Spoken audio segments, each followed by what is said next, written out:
ইসরায়েলের শাসন ব্যবস্থা ভেঙে দেওয়ার অঙ্গীকার করেছে ইরান। সেই সঙ্গে দেশটির বিরুদ্ধে পাল্টা বিধ্বংসী অভিযান চালিয়ে যাবে, এমনকি ব্যবহার করবে নতুন ক্ষেপণাস্ত্র। মঙ্গলবার ইরানের রাষ্ট্রীয় টেলিভিশনে দেওয়া এক সাক্ষাৎকারে প্রতিরক্ষা মন্ত্রণালয়ের মুখপাত্র ব্রিগেডিয়ার জেনারেল রেজা তালাইনিক কথা বলেন। তিনি বলেন, আমাদের জাতি একটি আরোপিত যুদ্ধে পড়েছে এবং শত্রু আমাদের জনগণের প্রতিটি স্তরের শক্তি ও সহনশীলতাকে লক্ষ্যবস্তুতে পরিণত করছে।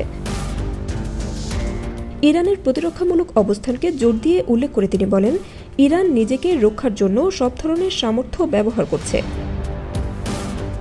তালাইনিক বলেন, আমরা প্রতিরক্ষামূলক অবস্থানে থাকলেও আক্রমণাত্মক ও প্রতিরক্ষামূলক সব সামর্থ্যই কাজে লাগাচ্ছি। আমাদের প্রতিরক্ষা ফ্রন্টের খাত প্রশস্ত এবং সব শ্রেণীর মানুষ এতে যুক্ত। তিনি বলেন, শুক্রবার সকালে তেহরানে উত্তরে একটি আবাসিক ভবনে চালানো হামলায় ৬০ জন নিহত হন, যাদের মধ্যে ২০ জন শিশু ছিল এবং কিছু শিশু এখনও ধ্বংসস্তূপের নিচে আটকা পড়ে আছে। প্রতিরক্ষা মন্ত্রণালয়ের মুখপাত্র আরও বলেন, ইসরায়েলিদের দীর্ঘমেয়াদী যুদ্ধ চালিয়ে যাওয়ার সক্ষমতা নেই।